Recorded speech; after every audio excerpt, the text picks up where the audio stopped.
writing the third best-selling novel written in English, which is The Hobbit. His legacy is massive. Both have sold more than a combined 250 million copies. Number 3.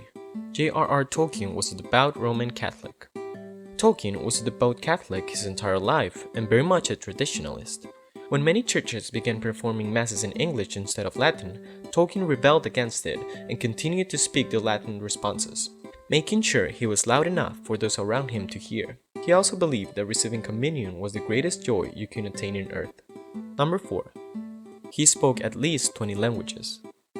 Tolkien was talented for languages. During his lifetime, he mastered Latin, Greek, Gothic, Finnish, and other dead languages as well like Old English, Medieval Welsh, and Lombardic. His interest for languages was likely formed at a very young age, as his native language was English, but his mother deeply exposed him to German, Latin, and French. Number 5. He invented several languages.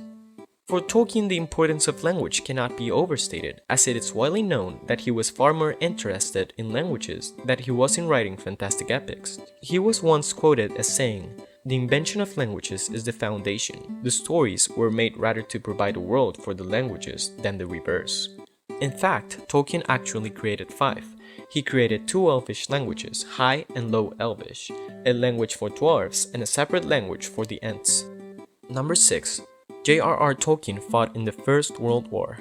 Tolkien was a veteran of the First World War. He served as the second lieutenant in the 11th Battalion of the British Expeditionary Force in France and was present in the Battle of the Somme. During war, he contracted a chronic fever from the lice and it forced him to return home. He said that by 1918, all but one of his close childhood friends had been killed. Number 7. He befriended C.S. Lewis, the author of the Chronicles of Narnia. C.S. Lewis, famously known as the author of the Chronicles of Narnia series, met J.R.R. Tolkien well before they both became legendary novelists. Their initial meeting occurred in 1931 at the English faculty at Oxford, and they very much enjoyed discussing about theology and literature on their free time. Their relationship cooled over with time after some religious disagreements. Nevertheless, both remained friends, but their relation had been weakened. Number 8. Tolkien was a professor at Oxford University. The famous writer earned a professorship at Oxford in 1925. It was a very high honor since very few of the faculty actually had a professorship at the time. As a linguist and expert on Old English and Old Norse literature, his stint as a professor lasted until 1959. It is said that despite teaching English, he thoroughly disliked the works of Shakespeare. Number 9. He was nominated for the Nobel Prize for Literature. In 1951, J.R.R. Tolkien was nominated by fellow author and friend C.S. Lewis. Other writers also in the nominated list included Robert Frost, Ian Forster, Graham Greene, and Lawrence Durrell. Despite having sold over 200,000 copies of The Lord of the Rings, the Nobel Prize Committee rejected the honor to Tolkien, stating that his work has not in any way measured up to storytelling of the highest quality. Number 10. The Lord of the Rings wasn't supposed to be a trilogy. The first draft of his epic 200-word novel was finished in 1949. While there are different known reasons as to why it was divided in 3 parts, it is said that the price of paper was extremely high in post-World War II England. And besides being cheaper to break it up into 3 parts, his publishers were worried that he would not be able to carry the success of the previous publication, The Hobbit. Needless to say, the series was a massive hit, whilst inciting a legacy of dragons, swords, and epic battles.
John Ronald Reuel Tolkien was born January 3rd, 1892.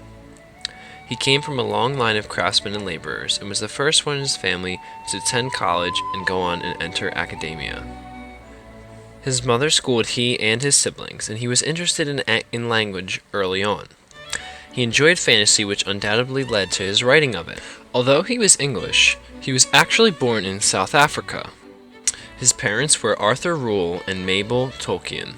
His mother schooled he and his siblings, and he was interested in language early on. He enjoyed fantasy, which undoubtedly led to his writing of it. There's a famous story of how, while Tolkien was in South Africa, he encountered a spider, a large baboon spider, which is a tarantula. Now, this is said to have influenced his later work in The Lord of the Rings, creating the creature Shelob. Tolkien himself says he doesn't recall much of the event, but others said that someone literally had to suck the spider venom out of his arm where he had been bitten. It's interesting to note that something that occurred so early on in his life could go on to impact his later literary work. He and his siblings, along with his mother, were visiting England when his father died back home in South Africa, and he decided just to stay there. Tragically, his mother died not that long after, of diabetes. See, back in those days, they couldn't just medicate you with insulin. Diabetes was often fatal. He was an unbelievably bright boy. He knew Greek and Latin by the age of 12. He attended King Edward's School in Birmingham, where he continued to excel academically. While living on his own, at the age of 16, he met a girl, Edith, who was 19. They became friends and quickly fell in love. However, his priest forbade the two from corresponding till he was 21.